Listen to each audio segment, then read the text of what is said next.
Hello, welcome back to the next point here. I have I have too much time with parents. Yes, this I can say, yeah, it is somehow true. You know what? If you have three children under the age of 7, you are very vulnerable to depression. You're very vulnerable to depression, and it can really affect you. But it pays you if you're not doing full homeschooling. If you learn to do what we call homeschooling co-op or partial homeschooling with tutors and all that, it will not affect you if you are doing it like that. At the end of the day, we will realize that as parents, we are all homeschooling our children, because when the children go out of school, they come back home, whether they are in boarding school or they are in day school, they still come back home anytime they are spending with us at home as parents. And that is why you see so many parents, they go nasty the moment there is holiday. Hmm? Because they don't even want the children to stay at home at all. So whether we like it or not, our children will still stay with us. But when we if we are not the type that can really tolerate children, one of the things we can do is to actually make it a partial homeschooling type. So that's the way forward. Now let's talk about the similarities and differences between homeschooling and conventional schooling. Well, I don't really have much to say here other than the fact that whether you homeschool your child or you choose conventional schooling, we all have good intentions and we want the best for the children. So the most important thing is that you need to check yourself. Nothing has pros without cons. It is not all children that you can force into homeschooling. Do you understand? Especially if you don't pass the test, and if you don't learn to adapt to what you are weak at.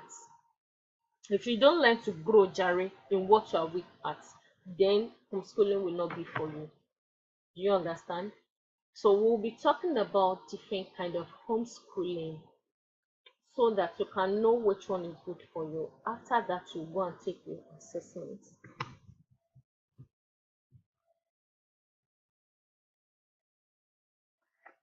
Okay, let me say this about similarities and differences. The only major differences between homeschooling and conventional schooling is the fact that they work with organized curriculum. As they work in timetable. All the children, they must do one thing at the same time, irrespective of how slow or how fast a child is, irrespective of the learning types of the child. They just have to learn to adapt. Yes, I love that adaptation. They learn to adapt to any situation to give to them.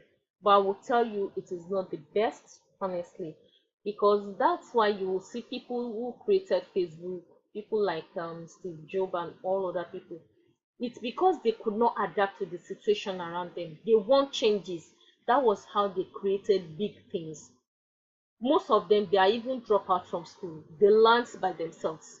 Do you understand? That is the beautiful thing about homeschooling. They learn to explore. So when people don't love, you don't need to adapt to the world. You can evolve from the world. You don't need to just do things because that is what the environment dictates. Yeah, it was like a shame to me when I started. But you know what? When I started and they started seeing the result themselves, they were like, well done. You are doing very well. In fact, some of them today, they are considering homeschooling themselves. Do you get what I'm saying? So you don't need to learn to adapt. You can learn to evolve, do it differently. That is why homeschooling is great. Yeah, that is why homeschooling is great. I can tell you that. I can tell you that. Now let's talk about different kinds of homeschooling we have. We have the full-time by parents only. We used to do that, me and my husband, we used to do that with our children. Until now, we still do that. The two of us alone will be teaching our children. We do that a lot. Then full time by tutors only. Sometimes this is, in fact, this is what most of the white people, this thing is very popular in US and UK, very popular, and it's growing like 15% of the population. Like billions of Americans are actually into homeschooling. They don't see any big deal here there because they don't feel any inferiority complex. Here we have this inferiority complex that sets into deep in our bones. We think when you homeschool your child, you are poor, and if somebody thinks you are poor, so what is the what is it? What is it? Yeah, I used to say then when people ask me, is it because you cannot afford the school fee, that's why you are homeschooling your children? I say, of course. Now, how can I afford 200,000 naira when they are still small? What are they learning? Rather, when they are small now, let me try to homeschool them. Maybe when they are big and I could not homeschool them again, I can put them in school, but I would have been able to work well so that I can create the future they deserve by God's grace. So we talk about full time by 2000. So this is the most popular one being practiced by the working class moms and parents. So though I don't really advise full time by tutors only, unless you have somebody that is a relative to stay with them, to avoid any sort of abuse or stories that touch. Now we have the full time using other people parents. We call this one co-op, homeschooling co-op or co-op. I call it co-homeschooling. You know what? If there is a parent around you that is interested in homeschooling, you can actually cooperate to homeschool your children. If you are not good at teaching, if you are good at arranging their class and giving them food, just making sure everything is okay, you can do that, while the other parent that is good at teaching will teach them. Do you understand? So basically, that is what co-op means. So you don't have to do it alone, and that is one of the reasons why I insisted that we should all try to invite people into the group. The more we invite our friends and family into the group, the more we get them in here, the more we have a lot of people around us to actually do co-op with. And please note that we don't share this information in the group with them. It is for the group. You will feel bad if I start to put out this information and give it to people for free. You will feel bad as well because you paid to get it. So please let other people to pay to get it. We need to learn to pay for something here. We need to learn to pay for something. So, but I believe you can do it. If you can do it, that is how we'll grow and expand. Not everybody has to do it, but there are ways they can learn to do it. There are ways you can learn to do it. You don't need to be under environmental pressure or parental or even husband or wife pressure before you can decide to homeschool your children. You need to know what is best for you and what is best for the children. So I now say we have part-time by adopting or combining any of the above. There's a way, like the one we do now, we use parents only, and we use full-time by tutors too. As in, we use tutors, we use parents. So this is part-time. This is part-time. We do it alone sometimes, and sometimes we have people with us doing it for them. So this is what we do. Now let's talk about SWOT analysis. SWOT analysis, SWOT analysis. Where is my picture?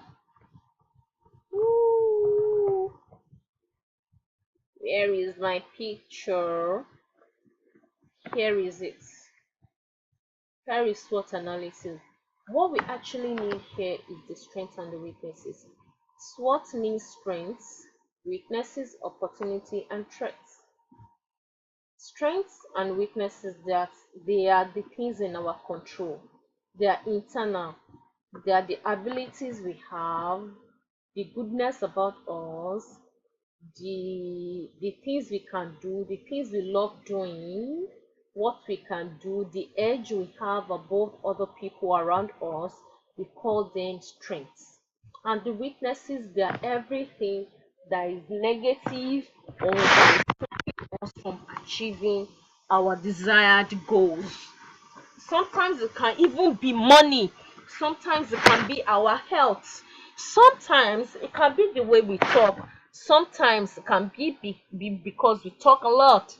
So all these things are weaknesses. So there are ways you can actually harness your weaknesses to become your strength. And there are some way you can capitalize on your strength as well to make you a legend. So here we are talking about strength, weaknesses alone, the threats and the opportunities there for my business people, because you can't really do business well if you don't know what they call SWOT analysis. So, but now let's move forward. What we need here is strengths and weaknesses. So we will do the children's SWOT. How do you do the children's SWOT? You do children's SWOT by knowing the learning style of the child. Is your child a visual learner? As in, do they learn well by looking at pictures and things, by looking at screen? Is that what they love to do? Are they auditory? Do they like to listen more? Are they kinesthetic? Do they like to move around, learn while moving around and touching things, feeling things? Is that how they are? Mm? Like I have one of my child. In fact, he's so funny. He doesn't stay beside me, but he grasps everything I talk about. Everything I talked about. So that when he's around me, I don't say some things. If I'm reading to him, he doesn't look at the book. Next time I'm reading the book, he'll be telling me. He is such a kinesthetic learner. So we have some child, we call them verbal. Verbal, they are the type of people that they like words. They like words a lot. They are somehow different from auditory. Auditory like to listen, while verbal they like to see the word themselves. They like to say the word by themselves. So when they consume it, maybe via visual, auditory, kinesthetics, they now process it. So by talking about it is what will make them retain whatever they're learning. I hope I'm able to pass message. Please, if you get me, drop a comment that you understand what I'm saying. Then we have the logical. Some children, if it doesn't go with their reasoning, they will drop it. It's only thing that they can reason. I have a child like that too. She's so logical. My 5-year-old girl. The way she processes information here, you will think she's a 10-year-old girl. Honestly, she's so logical, and even the kinesthetic boy I told you about, he is so logical too. If it doesn't make sense to them, they will not accept it from me. They'll be saying, no, mommy, no, it is not like that. In fact, sometimes when I'm teaching them something, they'll even be making jest of me. These two rats, I call them rats. They'll be making jest of me. Hey, see what mommy is saying. In fact, sometimes, as in, they are so funny such that I will just be looking at them. But I love the fact that they learn, and they love to learn on themselves, on their own. So we have different types of learners like that. Then we have social. My first child, she's the social type. She loves to learn by her environment. So she doesn't like to stay alone. So when she wants to go and play with friends, I just tell her, ensure you have done all your work. Fast, fast. She will do her work, clean the house, and pian, I will not see her again. She's already playing. She's the social learner type. So, but this homeschooling is the only thing that can let you understand the kind of person your child is and how best they can learn. And that's how they are doing great. Such that when the other children in the compound that are going to school, when they do tests for them, most times my children overpass them. Yes, I know what I mean. So that is it. So you need to learn the learning ability of the child. So if you put a child who is social, and you are teaching her verbally, like, you just make sure you just ensure that she finishes work from quali to quali, it will be affecting her. Her brain will not be developing. Her brain will not be developing. Like the last time we went to zoo, It's really helped my first child, because she's the social type. She learns very well when she sees things around her, when she mingles with people and all that. So that's one of the reasons why we ensure that they mix with people, they meet new people almost every time. We take them around. So, there is flexibility of time when children are being homeschooled. I hope you are learning very fast. Let me let me let me let me stop here and start on another